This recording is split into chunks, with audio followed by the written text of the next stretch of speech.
Chapter 2. Now in the 2nd year of Nebuchadnezzar's reign, Nebuchadnezzar had dreams, and his spirit was so troubled that his sleep left him. Then the king gave the command to call the magicians, the astrologers, the sorcerers, and the Chaldeans to tell the king his dreams. So they came and stood before the king. And the king said to them, I have had a dream, and my spirit is anxious to know the dream. Then the Chaldeans spoke to the king in Aramaic, O king, live forever! Tell your servants the dream, and we will give the interpretation. The king answered and said to the Chaldeans, My decision is firm. If you do not make known the dream to me and its interpretation, you shall be cut in pieces, and your houses shall be made an ash heap. However, if you tell the dream in its interpretation, you shall receive from me gifts, rewards, and great honor. Therefore, tell me the dream and its interpretation. They answered again and said, Let the king tell his servants the dream, and we will give its interpretation. The king answered and said, I know for certain that you would gain time, because you see that my decision is firm. If you do not make known the dream to me, there is only one decree for you. For you have agreed to speak lying and corrupt words before me till the time has changed. Therefore, tell me the dream, and I shall know that you can give me its interpretation. The Chaldeans answered the king and said, There is not a man on earth who can tell the king's matter. Therefore no king, lord, or ruler has ever asked such things of any magician, astrologer, or Chaldean. It is a difficult thing that the king requests, and there is no other who can tell it to the king except the gods, whose dwelling is not with flesh. For this reason the king was angry and very furious, and gave the command to destroy all the wise men of Babylon. So the decree went out, and they began killing the wise men, and they sought Daniel and his companions to kill them.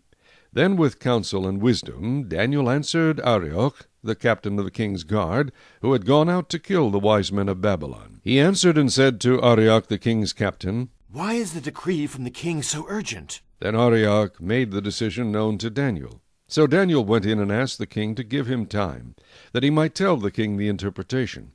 Then Daniel went to his house and made the decision known to Hananiah, Mishael, and Azariah, his companions, that they might seek mercies from the God of heaven concerning this secret, so that Daniel and his companions might not perish with the rest of the wise men of Babylon.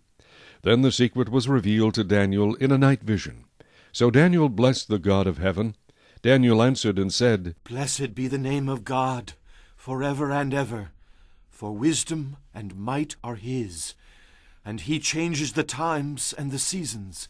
He removes kings and raises up kings. He gives wisdom to the wise and knowledge to those who have understanding.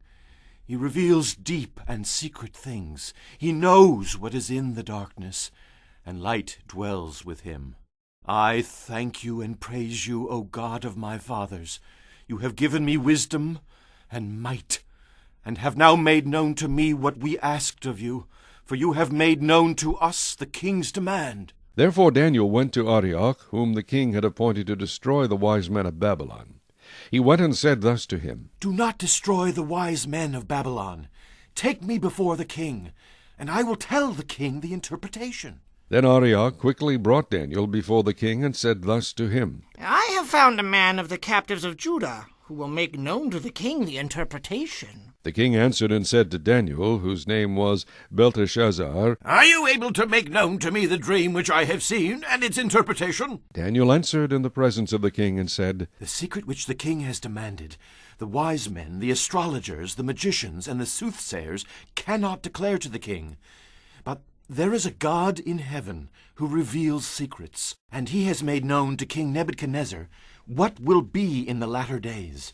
Your dreams and the visions of your head upon your bed were these. As for you, O king, thoughts came to your mind while on your bed about what would come to pass after this. And he who reveals secrets has made known to you what will be. But as for me, this secret has not been revealed to me, because I have more wisdom than anyone living. But for our sakes who make known the interpretation to the king, and that you may know the thoughts of your heart.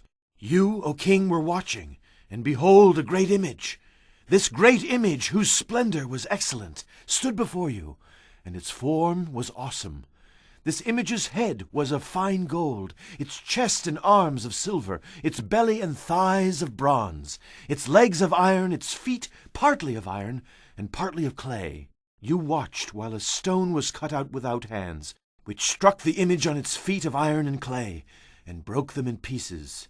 Then the iron, the clay, the bronze, the silver, and the gold were crushed together, and became like chaff from the summer threshing floors.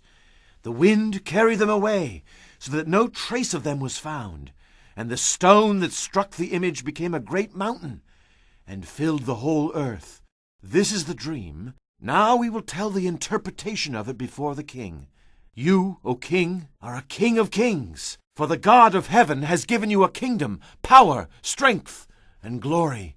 And wherever the children of men dwell, or the beasts of the field and the birds of the heaven, he has given them into your hand, and has made you ruler over them all. You are this head of gold. But after you shall arise another kingdom, inferior to yours, then another, a third kingdom of bronze, which shall rule over all the earth. And the fourth kingdom shall be as strong as iron, inasmuch as iron breaks in pieces and shatters everything. And like iron that crushes, that kingdom will break in pieces and crush all the others. Whereas you saw the feet and toes, partly of potter's clay and partly of iron, the kingdom shall be divided, yet the strength of the iron shall be in it, just as you saw the iron mixed with ceramic clay. And as the toes of the feet were partly of iron and partly of clay, so the kingdom shall be partly strong and partly fragile. As you saw iron mixed with ceramic clay, they will mingle with the seed of men, but they will not adhere to one another, just as iron does not mix with clay. And in the days of these kings, the God of heaven will set up a kingdom which shall never be destroyed, and the kingdom shall not be left to other people. It shall break in pieces and consume all these kingdoms, and it shall stand forever. Inasmuch as you saw that the stone was cut out of the mountain without hands, and that it broke in pieces the iron, the bronze, the clay, the silver, and the gold, the great God has made known to the king what will come to pass after this. The dream is certain, and its interpretation is sure. Then King Nebuchadnezzar fell on his face, prostrate before Daniel, and commanded that they should present an offering and incense to him.